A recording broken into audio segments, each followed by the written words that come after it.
আসসালামু আলাইকুম। আশা করি বন্ধুরা আপনারা সকলে ভালো আছেন। বন্ধুরা আজকে আমি আপনাদেরকে দেখাবো যে কিভাবে আপনারা ফেসবুক পেজের ইউজার নেমটি খুব সহজেই পরিবর্তন করতে পারবেন। বন্ধুরা আপনারা যদি ফেসবুকের ইউজার নেমটি সঠিকভাবে এবং ইউনিক একটি নাম দিতে পারেন তাহলে কিন্তু বন্ধুরা আপনার অডিয়েন্স এবং আপনার বন্ধু বান্ধবরা খুব সহজেই আপনার পেজটি খুঁজে পাবে। তো বন্ধুরা চলুন কথা না বাড়িয়ে আমরা চলে যাচ্ছি মোবাইল স্ক্রিনে। তো বন্ধুরা আমরা চলে আসলাম মোবাইল স্ক্রিনে। আপনারা কিন্তু বন্ধুরা ফেসবুক অ্যাপ্লিকেশনটির মাধ্যমে এটি কিন্তু সেভ করতে পারবেন না, ঠিক আছে? এই অ্যাপ্লিকেশনের মাধ্যমে আপনারা সেভ করতে পারবেন না। আপনাদেরকে যেতে হবে কোথায়? গুগল ক্রোম ব্রাউজারে। গুগল ক্রোম ব্রাউজারে যাওয়ার পর বন্ধুরা উপরের দিকে থ্রি ডট যে আছে এখানে আপনাকে ক্লিক করে এই যে ডেস্কটপ সাইট এটি অন করতে হবে বন্ধুরা, ঠিক আছে?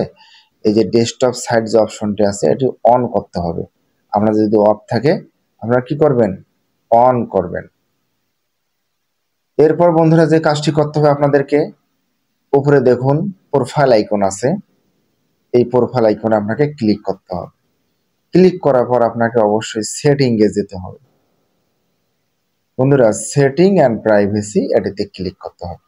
আমরা সেটিং অ্যান্ড প্রাইভেসিতে ক্লিক করলাম। আবারও আমি সেটিংয়ে যাব।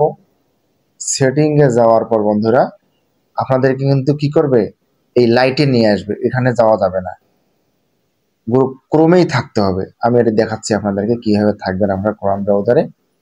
আবারও আমি যাচ্ছি, এখানে সেটিংয়ে যাওয়ার পরে যে কাজটি করতে হবে আপনাদেরকে বন্ধুরা, সেটিং একটু চেপে ধরবেন, ধরার পরে এখানে ওপেন এ নিউ ট্যাব এখানে আপনারা ক্লিক করবেন। ক্লিক করার পর বন্ধুরা আবার এখানে ক্লিক করবেন। ক্লিক করার পর এটিতে ক্লিক করবেন। ক্লিক করার পর আপনাদের সামনে এরকম একটি ইন্টারফেস চলে আসবে বন্ধুরা। আমি জুম করে দেখাচ্ছি। এরপর আপনাদেরকে যেতে হবে কোথায়? পেজ সেটআপ অপশনে বন্ধুরা, ঠিক আছে? পেজ সেটআপে আমরা চলে যাব। পেজ সেটআপে যাওয়ার পরে সেম ভাবে একই ঘটনা অন্য একটা ট্যাবে যাব। যাওয়ার পরে বন্ধুরা আপনাদের সামনে এরকম একটি ইন্টারফেস চলে আসবে। দেখুন এখানে লেখা আছে ভিউ নামে একটি অপশন, এখানে আমরা ভিউয়ে ক্লিক করব। ক্লিক করার পর বন্ধুরা দেখুন এখানে আপনাদের সামনেই দেখুন ইউজার নেম কথাটা চলে আসছে। এখানে প্রথমে হলো পেজ নেম, তার নিচে আছে ইউজার নেম। ইউজার নেমের পাশে বন্ধুরা দেখুন ইডিট নামে একটি অপশন আছে, ঠিক আছে? এই ইডিট নামে একটি অপশন আছে কিন্তু এখানে, এই ইডিটে আমরা ক্লিক করব। ক্লিক করার পর আপনাদের সামনে এরকম একটি ইন্টারফেস চলে আসবে বন্ধুরা। আমি আমার ইউজার নেমটা দিয়েছি।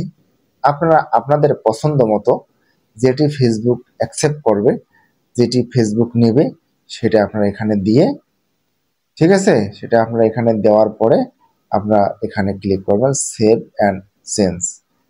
দেওয়ার পরে বন্ধুরা আপনার ইউজার নেমটি সেটিং হয়ে যাবে।